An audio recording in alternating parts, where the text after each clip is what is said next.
பார்த்தீங்கன்னா common guest house இருக்கு. Common guest house இருக்கு. அந்த கெஸ்ட் ஹவுஸ்ல எப்போனா நீங்க வந்து நீங்க என்ன பண்ணலாம், அங்க குக் இருக்காங்க. அங்கிருந்து போன் பண்ணா போதும், முன்னாடியே வந்துட்டா போதும், நீங்க தங்கிக்கலாம். அது இல்லாம ரிஜிஸ்ட்ரேஷன் ஃப்ரீயா பண்ணி தரோம். ஆஃப்டர் ரிஜிஸ்ட்ரேஷன் பார்த்தீங்கன்னா பட்டாவை நாங்க வந்து ஃப்ரீயா பண்ணி தரோம். ஒவ்வொரு பிளாட்லயும் பார்த்தீங்கன்னா இந்த மாதிரி செம்மரம் வச்சு 81 செம்மரங்க. இது ஆல்ரெடி 2 வருஷம் வளர்ந்த மரத்தை எடுத்து வந்து பிளான்டேஷன் பண்ணி இப்போ வளர்ந்துருக்கு. 1 இயர்ல வளர்ந்துருக்கு. இது 3 வருஷம் மரங்க. அந்த ஒவ்வொரு செம்மரத்துடைய ரேட்டு பார்த்தீங்கன்னா 15 வருஷம் கழிச்சு பார்த்தீங்கன்னா ஒரு மரத்துடைய ரேட்டு வந்து 10 லட்சங்க.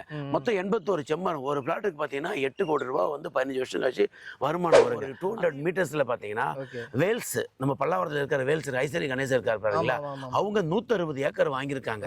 160 ஏக்கர் வந்து பார்த்தீங்கன்னா எதுக்காகனா அக்ரிகல்ச்சர் காலேஜுக்காக வாங்கியிருக்காங்க. 50% வந்து நீங்க வந்து கட்டிட்டு உங்களுக்கு உங்க பெயருக்கே வந்து பாத்தீங்கன்னா பத்திரப்பதிவு வந்து பண்ணி கொடுத்துறோம். அதுக்கப்புறம் 50% பாத்தீங்கன்னா நீங்க வந்து தவணை முறையில வந்து 1 இயர் வந்து நீங்க வந்து தவணை முறையில செலுத்திக்கலாம். 0% இன்ட்ரெஸ்ட், வட்டி எல்லாம் எதுவுமே கிடையாது. ஆமா சார்.